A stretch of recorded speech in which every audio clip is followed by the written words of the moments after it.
I'm here with Dawn Mikkelsen, the director of Minnesota Mean and Finding Your Beat. We got to talk a couple months ago about that, and there's a lot of crossover between the two. It's you're following this gang of ragtag, so to speak, and then you get to fall in love with them, and then watch them do their thing. And There this is a theme there. yeah. Well, this one's got kind of a rocky feel because I think one of the themes throughout this documentary is they have their own way of winning. It's not Hmm. about winning the championship or the game or whatever. It's about, did we have fun? Did we make friends along the way? Did we work Hmm. together as a team? And that was a really sweet and inspiring kind of message throughout. Oh, I'm glad you like that. I did too. What brought you on to what brought you onto this? Because with with the documentary, you got to kind of have a hook, but with Hmm. something like this, it's like I don't know what the hook's going to be yet. We'll just have to shoot and find out. Well, I think that I fell in love with Derby when my friend Lisa started playing it. And so, I knew this community and I knew how fun those characters were, how fun these players are, and that whatever they did over the course of that year would be amazing because it always is. I also knew that this season in particular was going to be um, a big one for them because a lot of their key players, this was their last season. And so there was kind of I want to go out on top. I want to do, the best I've ever done. And, maybe we'll win the Hydra this year. Something that they've never won, but they've gotten close many times. So, and the Hydra is the international award for Derby or a top prize. So, Hail Hydra. yes.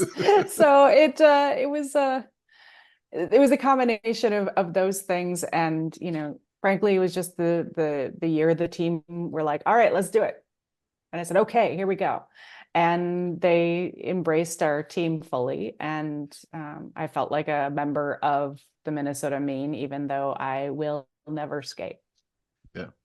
I I guess the only issue I had with this documentary is that I wish there were more of them. I love the whole idea of getting to know the team and Yeah. then doing kind of like a almost like a highlight reel of their season.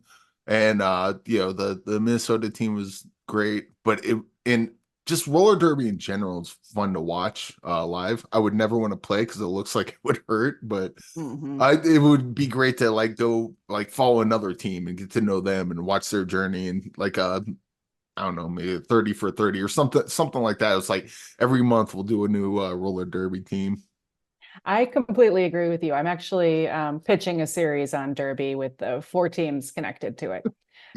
We shall see what happens. I have dreams, But because each team has a very different flavor. You've got Minnesota with the hockey and all that connection. You've got Atlanta where it's hot, and it's just a different makeup of the team. There's many more Black players in Atlanta, and they have their own stories. Portland, Oregon's number one in the world, so they've got a lot of pressure to keep that. So there's all sorts of different stories. You got LA, who over COVID lost their venue, so now where are they going to practice? In parking lots, maybe. I don't know. Like there's always a challenge in a sport like this where it is volunteer run for the most part. Very few teams have paid staff. Minnesota does not have paid staff. It is all volunteers. So anything could happen and usually does. And that was, the case in this story. I mean, as you watch the film, there are things that we couldn't have foreseen coming. And when they did, it was like, well, that is life. And that'll make for an interesting story. yeah. Also like roller derby is such a great game. Mm. The idea is so simple, but it like there's a lot of strategy to it. And another fun thing about roller derby is kind of like the kind of punk rock mentality, not least of which is the names they always come up with them for themselves. Not Yeah. just in this, but just in roller derby by and large. I wrote a couple of my favorites, Smoke a Shiver Me Kimbers, Mhm. Crust Almighty, and probably the best one, Tanya Sharding. What are kind of some of the fun roller derby names you've come across? Oh man, there's just so many. I have to say, Tanya Sharding was right up there. That was one of those. That player I'm sure saw in the film, changed her name a number of times. Basically, every tournament she changed her name. Most people keep a name for the duration of their career, or at least a season. Um, but she was being creative with the naming process, and I appreciated that. And actually, I ended up doing a crowdfunding campaign for this just to get our crew to Philly. And one of the things I offered was a derby name to people who gave at a certain level.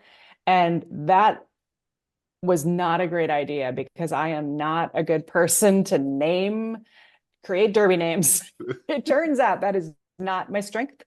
But it was fun, and it was fun to see how many people wanted their own derby names. And so I apologized when I gave them to him. I'm like, I tried. All I said was I'd try. So there's some pretty lame derby names out there. But yeah, I mean, Gertrude Stein is great. It's like this name that comes from English literature and is it's just playful. I love them. Yeah. What were some of the names you gave out for that?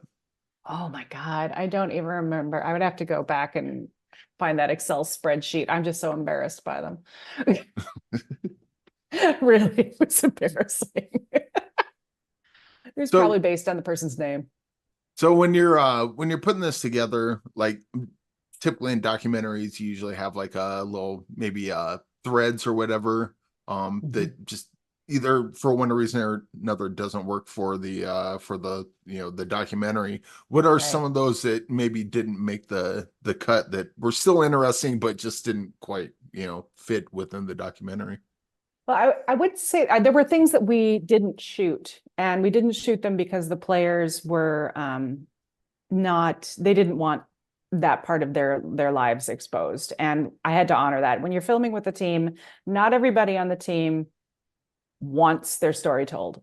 I mean, the odds of finding that are pretty low because they're there to play a sport, not to be on a show.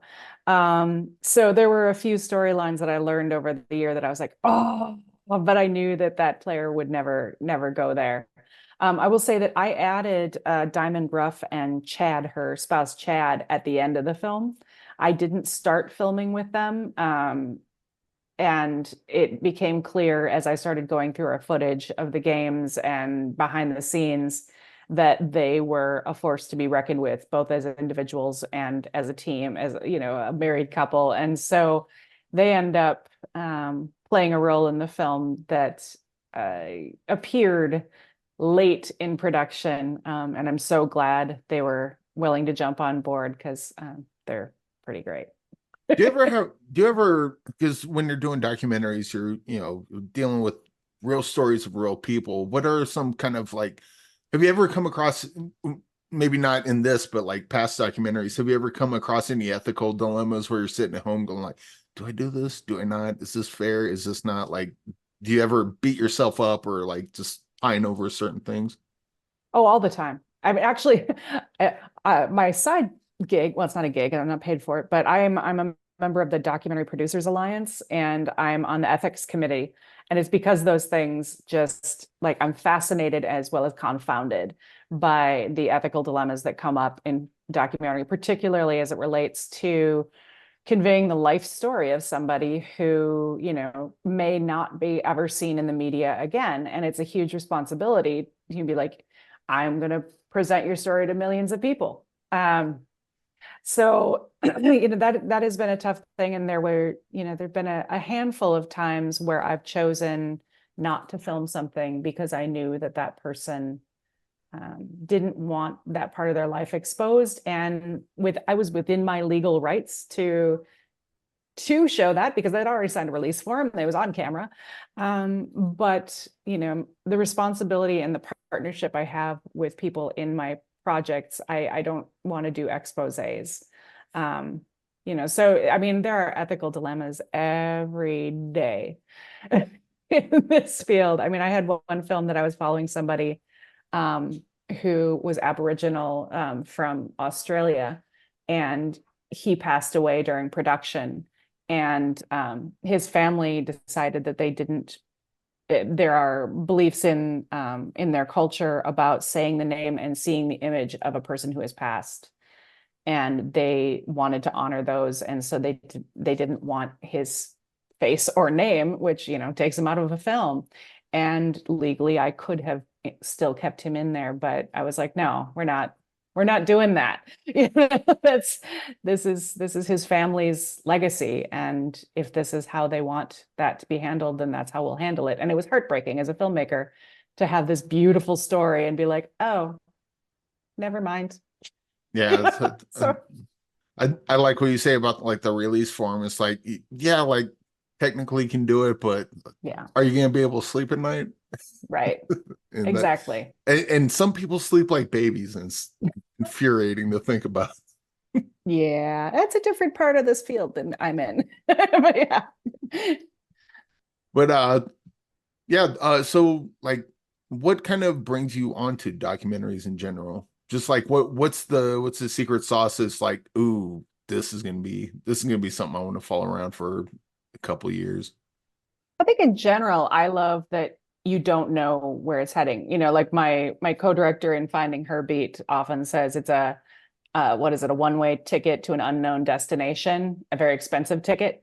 Um, but you're going to get on that ride and something's going to happen. And there's something, I like the organic nature of documentary. I like the fact that these stories bubble up and they're stories that I would never have thought of.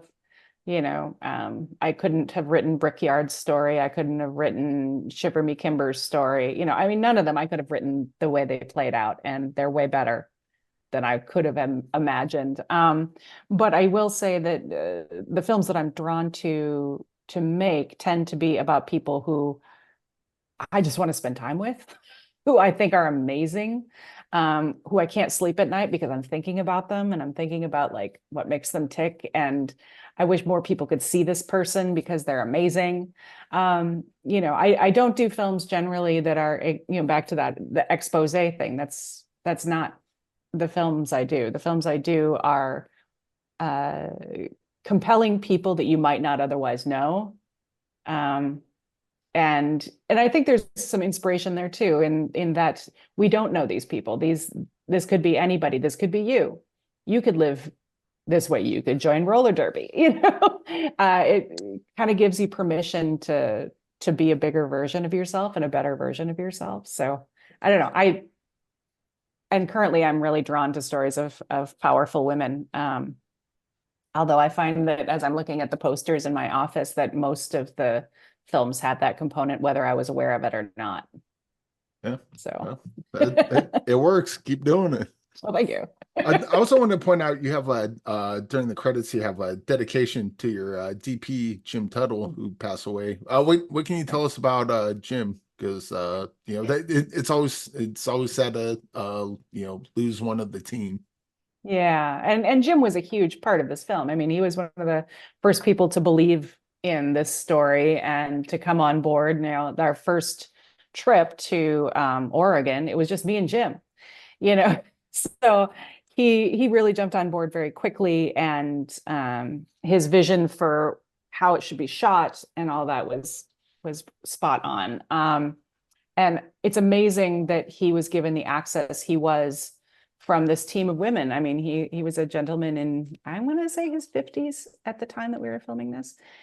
So it's a very different demographic. But he had a sensitivity that was lovely. And so he passed the summer of 2020, and we were I would say midway through polishing the edit at that point. So we weren't at fine cut yet, but he did see a draft of the film and liked it. And when the film premiered, we had a celebration of him and his career with his colleagues, because when he passed, it was COVID and nobody could get together. And so we were able to celebrate him last spring when this film premiered, which felt pretty great, because this was the last film he shot. So yeah, it's pretty meaningful. Yeah. Well, that's a pretty sweet story. So Yeah. thanks for that. You seem to be really good at that, bringing the sweetness. Can't help myself. It's a Minnesota thing, maybe. I don't know. Well, I guess final question. We had a what's in the box segment. We're kind of reformatting that, so to speak, but I still want to get a movie from you, a recommendation that's like something that's personal to you or something that's like really good and no one talks about. Oh man, this is tough. And now I'm nervous that I already said the what I want to say. I don't remember because I did I answer this one before? No, I Okay. checked the previous one. I'm like, I'm pretty sure she got in, but no. Before that. Okay. So I would say Jesus Camp.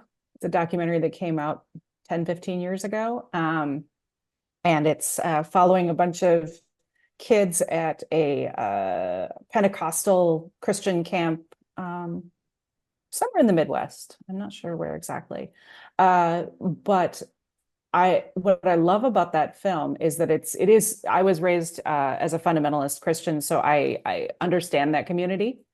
And I understand kind of the pain that can happen as a kid in that community. And so it was very personal for me. But what was also cool was that audiences who were very liberal, atheist, whatever, they liked the film because it was like inside a community they'd never seen before. And the people who were in the film liked the film because they felt it represented them accurately. And to have that, the breadth of audience that that film had, and everybody liked it, everybody thought it was truthful and didn't pull any punches. Like it was just, to this day, I think about that film and think of what they accomplished. Because I think, particularly in a divisive time like the one we're in, that's pretty rare. It's pretty rare to get something that everybody is on board with, and that it's not schmaltzy. It was a very it was a very real raw story. And so yeah, hats off to Jesus Camp's directors and producers.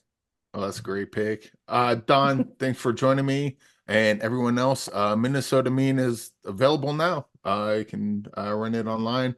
And you know what? Rent that, then rent Finding Her Beat, double feature that because Yeah, do it. yeah, they're both incredible. Like in watching indie movies, there's a bunch of bummers, and there's some sad stuff in this, but for the most part, these movies are pretty uplifting, and it's a nice palate cleanser. So thank you for that.